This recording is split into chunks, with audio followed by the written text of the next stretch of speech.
আসসালামু আলাইকুম।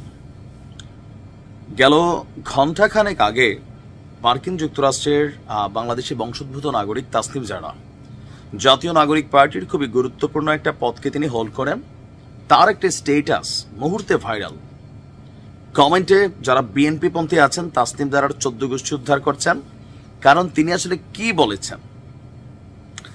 তিনি লিখেছেন যে এক পরিবারের কারণে, মানে একটা পরিবারের কারণে আপনার এই সংস্কার কার্যক্রম আটকে থাকবে না। তার এমন বক্তব্যের পরেই মিডিয়াতে বিষয়টা খুবই ভাইরাল।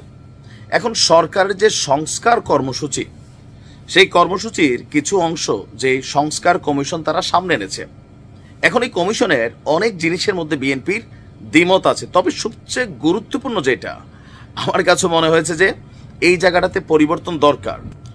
যদি আগামী দিনে বাংলাদেশকে পরিবারতান্ত্রিক রাজনীতি থেকে দূরে রাখতে হয়, তাহলে সংস্কার কমিশনের যে প্রস্তাবটা, এটা যথাযথ গ্রহণযোগ্য আমার কাছেও।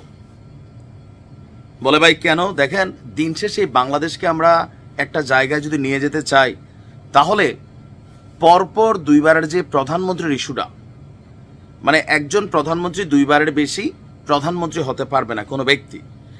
আবার বিএনপিও কিন্তু এটা নিয়ে তারা একটা বলছিল যে হ্যাঁ আমরা এটাতে রাজি, তবে তথ্যগত কিছু ঝামেলা পাকাইছে।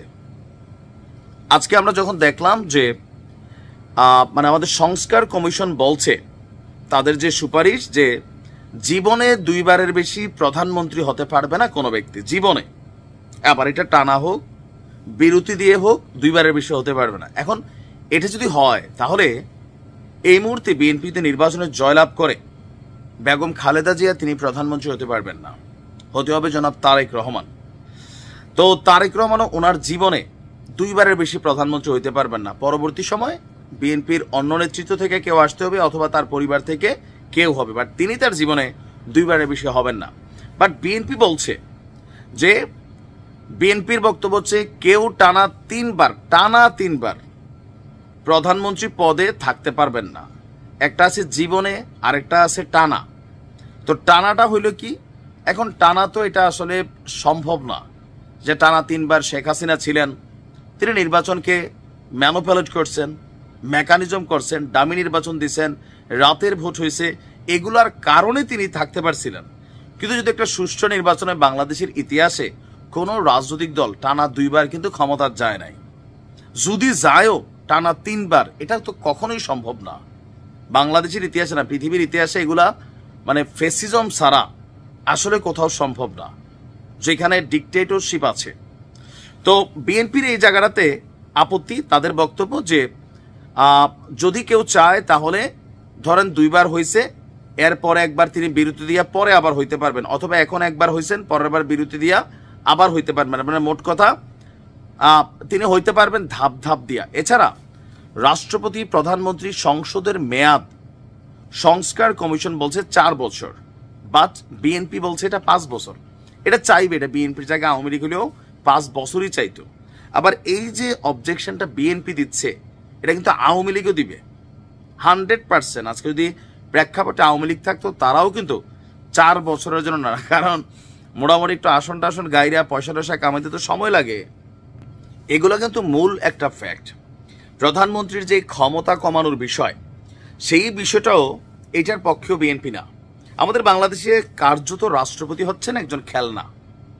যাবেন মাঝে মাঝে টিভিতে বক্তব্য দিবেন, প্যারেড ময়দানে যাবেন, ফুলটুল দিবেন। এছাড়া দলীয় রাজনৈতিক নেতা যারা আছেন, মানে দলের রিকোয়ারমেন্টে অনেককে হচ্ছেন মৃত্যুদণ্ড থেকে খালাস দিবেন। এর বাহিরে রাষ্ট্রপতি বাংলাদেশে ফাংশন করে না, এটা হচ্ছে বাস্তবতা। প্রধানমন্ত্রী অলওয়েজ ফাংশন করে। তো সংস্কার কমিশনের কিছু জিনিস ছিল, আমার কাছে মনে হয়েছে যে এগুলো বিএনপির মেনে নেওয়া উচিত ছিল। সাময়িক একটু নেগেটিভিটি হবে, কিন্তু এই সংস্কারগুলা দেশের জন্য, জাতির জন্য কল্যাণকর হইতো। আর এটা তো আগামীতে সবাইকে মানতে হইতো। ধরেন এখন যদি বিএনপি মেনে নেয়, আগামীতে আওয়ামী লীগ কখনো আসলে, জাতীয় পার্টি আসলে, জাতীয় নাগরিক পার্টি আসলে সবাইকে মেনে নিতে হইতো। এখন এইটা নিয়েই কিন্তু এটা ফ্যাক্ট তৈরি করার সুযোগ পাইছেন জাতীয় নাগরিক পার্টির তারা।